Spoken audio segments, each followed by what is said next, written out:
Hello, my name is Yvonne from the German Projector for Sewing Facebook group. In my videos, I explain to you the programs Inkscape and Affinity Designer. I would be happy about a thumbs up. Feel free to subscribe to my channel to not miss any new videos. You are a designer and need support or help to convert your files? Feel free to send me a message via the website below. In this video, I'll show you how to create a test square and grid with Affinity Designer version 2.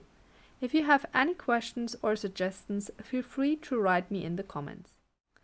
First, we start with the test square. If you have already created layers, select the label layer. Now select the square and draw a rectangle. Switch to the arrow again. If you haven't switched this to centimeters yet, you can right-click in the upper left corner where your rulers meet and select centimeters. At the very bottom right, you can enter the size you want your test square to be. I choose 10 to 10 centimeters. The counter from the test square is set to 2 point.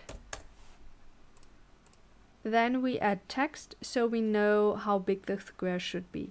To do this, click here on graphic text and now in the test square. Then you enter the text. It is best to select it and change the font size to at least 35 point. If you want, you can group the test square with a label. This makes it easier for you to position it later. To do this, select both and either right-click, create group or Ctrl and G to group them. Now to the grid. I like to work with grids because I can easily check my calibration, especially when projecting with a cell phone. A grid should be stored, because when moving the cut, the calibration can also be shifted. I have also had a problem with Adobe that the zoom changed after closing full screen mode, and without the grid I would have noticed the difference only after cutting. Unfortunately, rasterizing in Affinity isn't all that easy. There is a grid view, but it is not saved with it. It's best to have the grid on its own layer. It is also good if you already have a corresponding projection border. You can draw lines manually. You can also prepare a grid model and insert it accordingly.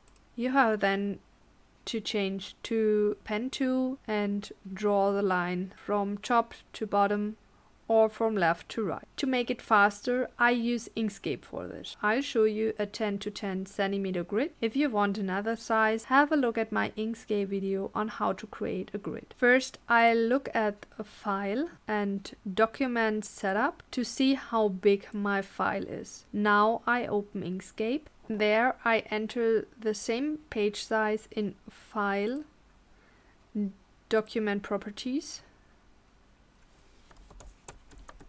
Up here you go to Extensions, Render, Grids and Grid. There you can enter the following values for the horizontal and vertical distance. With this you create a grid of 10 to 10 centimeter. I leave the line wide at 1 point. Now the grid is created. I mark it and copy the grid with Ctrl and C. Go back to Affinity. Remember either the page height or the page wide and close the document window. Now select the raster layer and paste the raster. Often the size of the grid does not fit now. To correct this, click on the lock in the lower right corner next to the size field, so you only have to enter one size. Now enter the value you remember and just align the grid.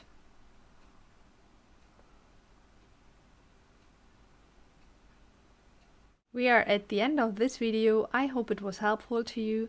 You can find more videos about Affinity Designer on my channel. Feel free to leave me a thumbs up, subscribe to my channel, and I wish you good luck with your projects. See you next time. Bye bye.